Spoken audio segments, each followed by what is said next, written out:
Hello everyone, Alistair Gold here. That was probably one of the most emotionally charged matches I've watched Tottenham Hotspur take part in, probably since the White Hart Lane finale, which of course, very different circumstances, a very different kind of loss involved in that.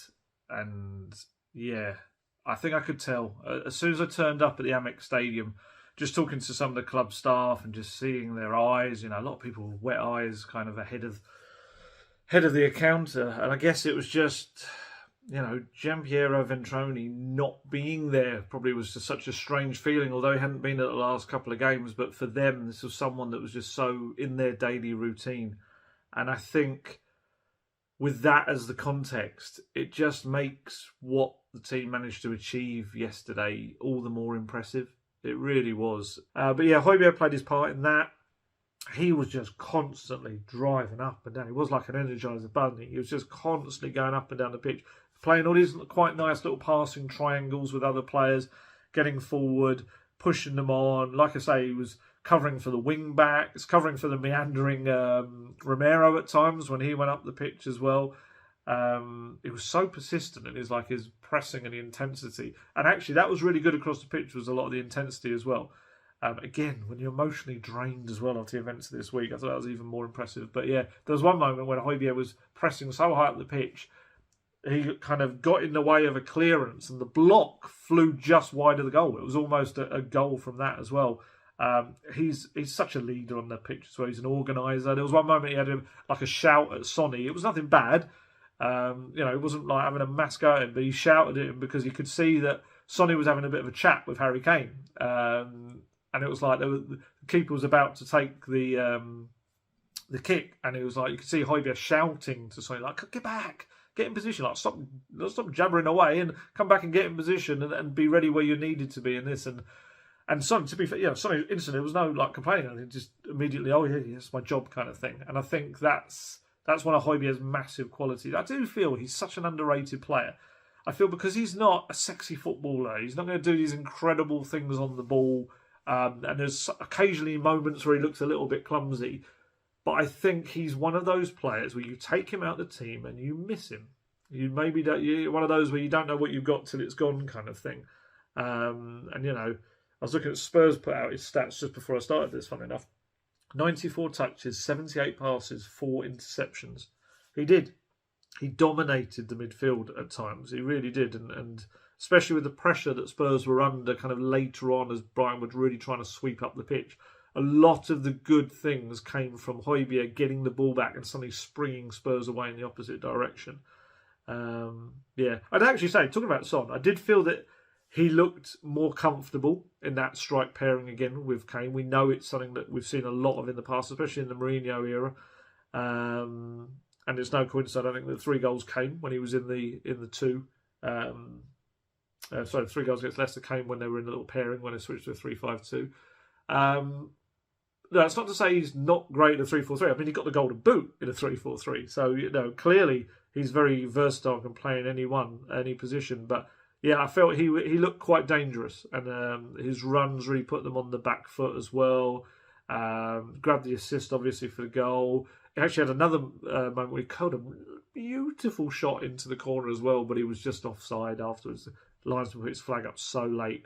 There were still a few moments when he's getting caught in possession. There was one moment which was probably the most frustrating for the players, was that he broke towards the box and he had Cesc going down the left into the box and Kane going down the right. And for some reason, Sonny I think he saw them both, but he decided to try and cut in and go against... It was up against about 3 players. He ended up kind of losing the ball. Understandable, when you've got the quality of Sonny and you know that you can cut inside and curl a beauty inside the far corner, far post, I get the kind of desire to do that.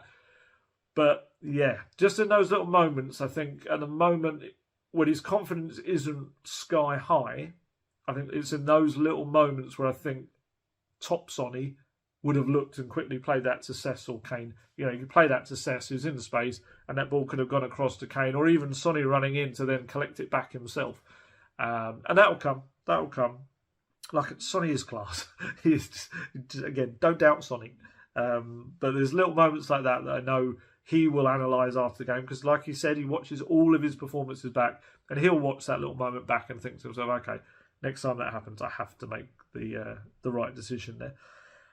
So yeah, it was a success on the whole. I felt the 3-5-2. It wasn't like an incredible game from start to finish, but I do feel like there was an incredible result, really, in the context of everything.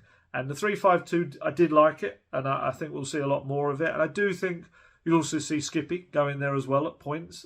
He came on later in the game, and I think in that 3, I think he'll be a vital cog in there as well, which is good, as they're going to have to keep rotating. And, you know, this starts of the season, 20 points. 20 points from the first 9 games, just 1 defeat in the Premier League. Only once have they bettered that total after 9 games. That was 21 points under Poch in 2018-19 season. Do you remember that when they had such a good first half to the season, that the fact that the second half was naff in the Premier League, it kind of, I think it was the one, isn't it? They did not win away since February or something, or once in February in months and months and months. It was that Fulham Harry Winks winner. But yeah, that season they were so good at the first half, and the second half they fell away so much, but because the start was so impressive, it kind of kept them up and they finished 4th. So that's the only time they've got a better points total than they have right now, which, yeah, that's terrific. I think in those 9 games they lost 2 of them under Poch as well, so they've actually lost less games than they did as well. And I just think, again, I can only keep stressing, because it's so difficult to criticise elements of that performance because of the context that it was within. It just, you know, I'm sure all of us have had to try and go into work at times after, you know, we've suffered losses in life, bereavements and stuff, but to go in and I guess to do that just over 48 hours after being told of someone that was so intrinsic to their daily lives that they'd gone, fair play.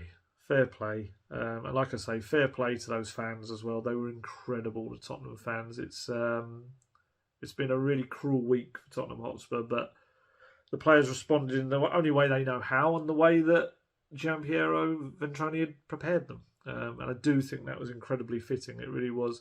This was a little quote that kind of Conte signed off his answer to me. It might not be an answer to me. It might be one of the later ones. The press conference was all about Gianpiero. It's one of those where, you know, I know some other people that maybe weren't in the room would have said, oh, you know, I want to know about this, I want to know about that. But being in that room and, like I say, the heavy sense of the emotion of it all and the emotion of Conte, it was a press conference to let him say what he wanted to say. So the questions were all kind of direct follows on from what he was saying and preparing the players for such a game, his memories and the impact that Gianpiero had on his life as well. And yeah, I think it's the right way to do it. You know, we've got plenty of opportunities to talk to Conte about the way that the tactical side of things and little things like that. And obviously we've got the press conference again Tuesday, so that'll be another one to talk to him about stuff as well. I feel like it might be Harry Kane, might be the player, possibly. I think that's kind of subject to change, but potentially it could be him on Tuesday as well. We get to see the open training in the morning, so I'll be able to tell you kind of who's still out, who's injured, whether Decky's back or not.